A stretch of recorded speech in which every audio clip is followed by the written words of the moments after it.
Nova tema u Novom Satu, crnogorski elektroprenosni sistem, jedan je od stubova energetskog sistema naše zemlje. Kako funkcioniše ta kompanija, koliko uspješno i u ovoj godini, kazat će nam predsjednik odbora, direktora CGS-a Aleksandar Mišković, koji je naš gost. Dobro jutro, dobrodošli. Dobro jutro, hvala na pozivu. Možemo zaključiti na osnovu svega onoga što je negdje poslovanje za prošlu 22. godinu da je itekako bila uspješna na tom poslovnom planu i onome što su negdje u konačnici brojke, odnosno, ajde kažemo, i zarada. Kada sumirate tu 22. sada na početku sa ovim dijelom možda prve polovine 23. godine, može li se reći da je ona bila uspješna? Svakako se može reći da je bila uspješna. 2022. godina je bila rekordna godina. Naša dobit je bila oko 20 miliona. Mi smo i ispoštovali rešenje vlade i vladi smo uplatili u budžet 8,2 miliona je bila ukupna raspodjela dividende, od čega je vladi u budžet otišlo 3,89 miliona, od čega je bilo i dodatnih 700.000 za porez, tako da su i naši akcionari dobili dividendu. Za 22. godinu, koja je bila rekordna, od 20 miliona u ovu godinu ulazimo sa još boljim rezultatima. Za prvih pola godina imamo oko 18 miliona već dobiti i očekujemo da će i ova 23. godina biti rekordna. To će znači biti treći rekord za redom i da ćemo ovu godinu po našim nekim procjenama da završimo sa dobiti od 30 miliona. I ovu bi priliku iskoristio da istaknem da smo mi regulisana djelatnost, da ne možemo da imamo ekstra profit, da se našim poslovanjem, naše poslovanje kontroliše regulatorna agencija za energetiku i da mi imamo obavezu da radimo po upustvima i po zakonu, tako da od ove dobiti bit će u narednom periodu i neke korekcije, tako da se zna da će i građani da imaju neke dobiti od toga. Znači, ako je dobit bi bila recimo 20 miliona prošle godine, efektivna dobit je bila 5 miliona. Dobro. Koje je to, kad kažete, benefiti za građane kad to pomenete? Šta je to konkretni benefit? Pa, benefiti za građane će biti da će oni kroz tarifu da plaćaju manje nego što su do sada plaćali. Tako da ćemo mi do ovih naših prihoda koje imamo da se finansiramo i da finansiramo sve naše projekte, a građani će za, recimo, naš sljedeći regulatorni period od 3 godine već je predviđeno da 22% manje plaćaju kroz tarifu. Dakle, to je ono što se odnosi na onom računu za struju ako ide CGS, ali tako? Dobro, jasno, to je dobro čuti. 23. godina i ono što je jasno da CGS upravlja i kablom koji je do Italije podmorsko kablo. Kakvi su tu konkretno prihodi? I koliko smo mi od tog kabla zaradili i u prošloj, evo do sada u ovom dijelu ove godine, i koliko od početka, otkako je on pušten, da je tako samo možemo reći, u pogon? Pa možda je najslikovitije da vam kažem da do puštanja kabla su bili prihodi od tih raspodjela kapaciteta na dalekovodima bili oko 3-4 miliona, a da sada imamo, recimo, prošle godine samo na kablu je bilo 13 miliona. A do sada u ovoj godini imamo 14 miliona.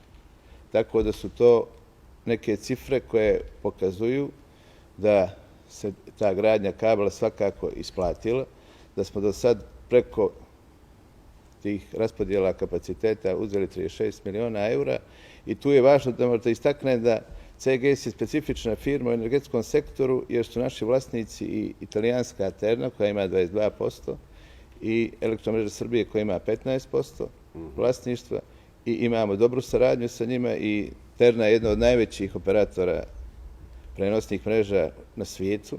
Koristimo njihova iskustva. Oni imaju investicije i širom svijeta, i u Sjevernoj i Južnoj Americi čak. Tako da znaju kako se upravlja, znaju da nas posavjetuju i znaju da upravljaju i sa našom firmom, pošto oni imaju 2 člana odbora direktora u našoj firmi. Tako da koristimo njihova najbolja iskustva i oni su investitori i vlasnici ovog podmorskog kabla. Ajde, kad već govorite investicije, pominjete njihova iskustva, taći ćemo se brzo i toga, ali evo kad već pominjemo podmorsko kablo. Dakle, da li je do sada negdje sve to uticalo da imamo neka interesovanja kada govorimo za dodjelu prekograničnih kapaciteta i na nekim ostalim krajevima, odnosno granicama Crne Gore? Raste li to interesovanje ili, eto, možda se neko interesuje? Pa naravno, Crna Gora je postala izgradnjom ovog kabla čvorište. Tako da ne možemo posebno posmatrati taj kabel, treba da posmatramo to kao jednu cijelinu, kao naš čitavi elektroenergetski sistem. Znači, sva ta energija koja se prenosi preko kabla mora da uđe u Crnu Goru preko drugih dalekovoda, tako na našim svim granicama ostalim imamo ta zagušenja i traže se kapacitet više.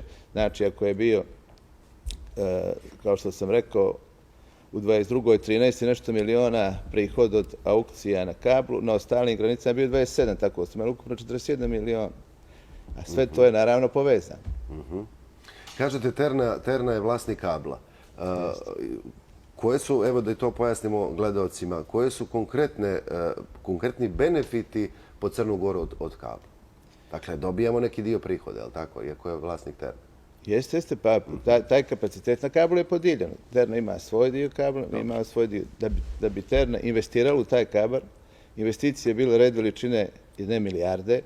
Terna je bila obavezna da se osigura. Ona je to uradila kroz razne ugovore i oni su vlasnici kabla i imaju učešće u odboru direktora, tako da prate naš rad, znaju o čemu se radi, a mi kao Crna Gora, ja sam u početku bio uključen u izgradnju tog kabla i u pregovore sa Italijanima. Za Crnu Goru je benefit naravno što postajemo čvorište, a drugi benefit je što Crna Gora je napokon dobila jednu jaku tačku na Crnogorskom primorju, to je trafostanica Lastva, 400, gdje se taj kabel priključuje na naš sistem, tako da naše primorje dobilo jednu jaku, čvrstu tačku i sad imamo mnogo pouzdanije snabdijevanje našeg primorja, jer su naši dalekovodi po primorju 110 kV, to je najmanji napon kojim upravlja crnogorski elektroprenosni sistem i jako su stari. Znači, sad sa izgradnjom ovog postrojenja dobijamo na sigurnosti napajanja. Pomenuli ste malo pre investicije, iskustva Terne. Hoćemo li mi ta neka iskustva možda sažeti u našoj zemlji? Kakve investicije planirane su u ovoj godini, 23. Što je možda do sada urađeno i što će biti urađeno do kraja ove godine? Šta je u fokusu? I eto, kada kažem investicije, koji su to negdje sigurno višemilijonski iznosi pitaju? Tako je. Znači, za ovu godinu već smo odradili jedan vrlo značajan posao, to je otkup elektroinfrastrukture na autoputu. Znači, mi smo učestvovali i bez nas ne bi bilo moguće da se pusti u pogon autoput. Otkupili smo infrastrukturu, uzeli smo kredit kod jedne komercijalne banke, tu imamo naše 2 trafostanice, Mateševo i Mrke. Naš prioritetni zadatak na kojem najviše radimo je izgradnja 400 kV dalekovoda od Lastve do Pljevalja. Dovoljno da vam kažem, znači, od mora pa do granice sa Srbijom je taj daleko, prolazi kroz 8 opština, dužina je 150 km i to je jako bitan dalekovod za nas. Taj dalekovod zatvara 400 kV prsten i naš sistem postaje mnogo jači i sami vidite da dolazi do velikih tranzita električne energije, obnovljivi izvori. Dešava se da imamo proizvodnju u jednom dijelu Evrope, u drugom dijelu Evrope dolazi do rasta cijena, bila je energetska kriza, bile su podivljale cijene, sad se dešava da cijene idu u minus, tako da tržište sve to osjeća i tržište reaguje na to. Znači, potrebno je da imamo jedan dobar sistem, a naš sistem nije pravljen da bude samostalni sistem, to je sistem koji je bio dio sistema stare Jugoslavije. Tako da smo mi u prethodnom periodu pokušali i uspjeli smo da napravimo jedan jak sistem koji je dobro povezan sa našim komšijama i kad me već pitate za investiciju u ovoj godini, pored ovog dalekovoda koji je dio Transbalkanskog koridora, radili smo na ojačanju naše mreže na primorju, tu je prije svega revitalizacija dalekovoda Herceg-Novi Tivat, zamijenili smo opremu u našim trafostanicama, zamijenili smo transformatore u Budi, mjesto 40, sad imamo 63 MV, promijenili smo transformatore u Ulcinju. Eto, to je od tih najvažnijih stvari koje se... Dobro, da, to smo negdje prije 10-ak dana imali predstavnike CEDIS-a koji su objasnili da svi oni nestanci struje su na neki način njihova odgovornost, odnosno ako dođe do iskakanja, oni su zaduženi za to, a ne CGS. Pomenuli ste dva kredita, evo da negdje to pomenemo gledalcima i objasnimo. Dakle, dvije komercijalne banke, pod kojim uslovima se tada CGS zadužio i na koliko godina, koliko to iznosi rata, evo sad, je li to na mjesečnom, godišnjem nivou i tako dalje? Pa zadužili smo se kod jedne komercijalne banke koja nam je dala dosta dobre uslove, a inače naša politika je bila da se zadužujemo kod međunarodnih institucija. U prvom redu kod EBRD-a, to je ova banka za investicije i razvoj. Oni su nam davali izuzetne kredite i sa njima smo sad potpisali još jedan dodatni kredit, to je za nabavku jednog variabilnog šant reaktora koji će služiti u toj trafostanici Lastva za snižavanje napona. Znači, da bismo to uradili, to ste vjerojatno čitali, morali smo dobijemo bankarske garancije, to je državne garancije, da bi nastavili sa EBRD-om. Vrlo komplikovana procedura koju smo ušli i na sreću smo to završili. Dobili smo taj jedan dodatni kredit, isto po dobrim uslovima. Da sarađujemo i sa KfW Njemačkom bankom. Koji su evo to iznose? Građani to hoće da čuju. Koliko smo novca uzeli, koliko ćemo vratiti? Pa 9 miliona smo uzeli za ovu prigušnicu, 17 miliona smo uzeli za ovu infrastrukturu. Kao svi, imali smo javne tendere, na tim tenderima... Povoljne kamate? Povoljne kamate i to smo na tim tenderima izabrali najboljeg ponuđača. Žao mi je što nismo uspjeli da dobijemo možda i od EBRD-a neki kredit ili drugih međunarodnih investicijnih institucija. Kao što je javnost upoznata negdje sa ugovorima kad je riječ o priključenju solarnih elektrana, isto sve to na prenosnom sistemu, kako tu funkcioniše sistem? Dakle, jesmo li mi spremni, imamo li kapaciteta da izađe se u susret svim tim zahtjevima i da imamo jedan takav sistem koji će biti jedna obnovljiva energija, odnosno ono što se zove zeleni izvori energije. A sve su popularniji, evo i kod nas zadnjih godina. Tako je. Sve su popularniji, imamo ogromno interesovanje svakodnevno investitora, imamo i zahtjeva. Već smo potpisali sa 3 kompanije koje su spremne da počnu gradnju solara i to je već neka instalisana snaga od 1000 MW. Da malo približim kako to izgleda, do sad je ukupna instalisana proizvodna snaga u Crnoj bilo otprilike te veličine oko 1000 MW. Znači, mi dobijamo sad samo sa ova 3 ugovora 1000 MW, a podsjetio bih da su Konzum i da nas je Konzum, znači taj maksimalna snaga je 550. Maksimalni taj pik koji mi gledamo za ovu godinu bio 570. A mi smo i dali za ovu godinu 1000 i imamo još zahtjeva i radimo analize da vidimo koliko još zahtjeva i koliko možemo da priključimo na našu mrežu. Tu je došlo do izmjene zakona o planiranju i izgradnji.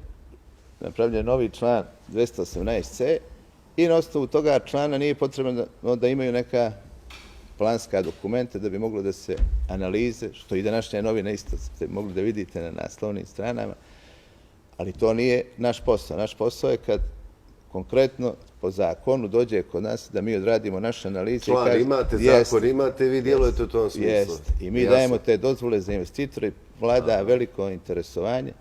Naš sistem je veliki, stabilan, mi imamo 27 trafostanica, imamo 1500 km dalekovoda, imamo naše zaposlene koji predano rade po 24 sata, tako da je sistem u dobrom stanju. Znači, novi mogu da se priključe na sistem i nemamo problema. Znači, zbog toga sam namjerno rekao da ta energija koja se priključuje ne služi za potrošnju u Crnoj Gori. Očigledno. Ako je naš maksimalni konzum 500, imamo zahtjeve za 3000 i ne možemo da tu energiju ovdje potrošimo. Mi nismo velika zemlja koja može da apsorbuje i da potroši tolike količine energije. Električna energija je specifična roba, ona se mora potrošiti u trenutku kad se proizvede. Sljedeći korak je mora se prave neke baterije, da se prave neki novi načini da se ta energija akumulira. Dobro, evo danas je svjetski dan bez automobila, pa možemo Jeste. pomenuti električne automobile. Tako Zašto je. ne primimo i te baterije? To bi bilo, Tako je, to bi bilo bila sjajno. odlična investicija. Tako Zašto da ne? Ono što se može naći na sajtu CGS-a jeste i memorandum o razumijevanju, kako glasi, sa nezavisnim operaterom sistema BiH. Dakle, nešto ranije, čini mi se, s albanskim operaterom prenosnog sistema. Šta ovi memorandumi zaista u suštini konkretno znači? Pa prošle nedelje smo bili u Sarajevu i potpisali smo taj memorandum. Znači, mi kao Crna Gora smo dio jednog velikog sistema koji posluje, radi po vrlo strogim pravilima i nama je bitno da imamo što bolju povezanost i što bolju saradnju sa prenosnim sistemima iz okruženja. Potpisali smo memorandum sa kolegama iz Bosne i Hercegovine, to je o izgradnji daleko od Brezne do Sarajeva i revitalizaciji daleko od 220 kV od Trebinja do granice s Albanijom. Znači, tim svim se povećava kapacitet naše mreže i omogućava se da se mogu priključiti i novi proizvođači koji su veoma zainteresovani. Sa kolegama iz Albanije također smo potpisali memorandum. Znači, jedna od mojih prvih posjeta i sastanaka je bio sa kolegama iz Albanije. To je ideja da se priključi Ulcina, da se nastavi taj 110 kV daleko od Ulcina do Velipolja tamo u Albaniji i da Ulcin ne bude više grad koji se napaja radijalno, to je samo sa jedne strane, da ima sigurnost u napajanju i da možemo da obezbijedimo sigurno napajanje. Je li to siguran petogodišnji plan koji negdje CGS pravi, kada govorimo o investicijama u narednom petogodišnjem periodu? Pa naše investicije u petogodišnjem periodu su jako ozbiljne i one su 195 miliona, skoro pa 200 miliona. Imamo jako velike planove i ja sam jako zadovoljan kako to napreduje. Imamo dobre rezultate, dobro radimo, imamo osim ovih svih planova i investicija, imamo i investicije koje planiramo na 110 kV mreži. To su neke trafostanice koje će biti na Primorju, recimo u Radovićima, Buljarica, bit će Bečići. Pa je li Ulcin u tom planu, jer ste ga sad pomenuli? Pa jeste, mi moramo da pravimo te planove. Planovi su ustvajaju, investicione planove odobrava regulatorna agencija, sve je to jako povezano. Sad stižu novi zahtjevi ili tako, kao i prošle godine do 31. augusta su se morali predati zahtjevi? Ne, ovo je sad trogodišnji period su zahtjevi. Zahtjevi. I dobili smo, sad regulatorna agencija pravi taj trogodišnji zahtjev, obrađuje i dobili smo 50 miliona smo dobili. A ranije smo imali 30 miliona i tu sam rekao da je regulatorna agencija sad iz tarife smanjila tarifu za 22% za krajnje potrošače, pošto očigledno imamo veće prihode od zagušenja na ovim dalekovodima. Na kraju dobro što su smanjili onda, je li tako? Kad već ima prihoda da ne trpe građani. Pa to pokušavam da kažem da su ti prihodi koji dolaze sa strane, ulaze u naš budžet, da kažem tako, i onda će građani manje da platite to što mi radimo za sve potrošače. To je onda odlično. I evo imamo još možda minut, dva na raspolaganju. Često čitamo, evo zadnjih mjeseci, o broju zaposlenih u raznim kompanijama koje su u većinskom vlasništvu, prije svega države. Je li se mijenjalo što u zadnje 2-3 godine kada govorimo o broju zaposlenih konkretno u CGS-u? Pa nije. Znači, ako bi mogli uzeti 2020. godinu kao referentna, koja nije baš, da kažem, referentna, jer je bila poslije izbora i ja sam stupio izabran u junu 2021. Ali ajde, u 20. godine bilo je 302 zaposlena, a danas imamo 322. Složit ćemo se da to nije za toliko godina, toliko investicija, toliko novih projekata i da kažem da su svi naši menadžeri iz firme, napravili smo menadžerski tim od ljudi koji su čitavi život u firmi, poznaju firmu, hoće da rade i naravno tu su naši zaposleni. Bez naših zaposlenih ovo ne bi bilo moguće i mi svi radimo 24 sata da bi bilo električne energije u Crnoj Gori, to je neophodno. Puno sreće onda na tom putu, što drugo kažem. Hvala za sve ove podatke, vrlo jasne, čini mi se pregledljive i razumljive našim gledalcima. eto što ste se potrudili da to objasnite i nama koji smo laici kad je riječ o energetici, pa uz želju da možda dobijemo još jedno odvodno kablo. Pričalo se tada i neki prethodne vlade su govorile. Radimo na tome i to će biti, nadam se, početak tih radova. Ajde da sad ne prejudiciramo, ali bit će brzo. Eto, pomenu. Znam da su neki obećavali, pa da vidimo šta bi od tog plana.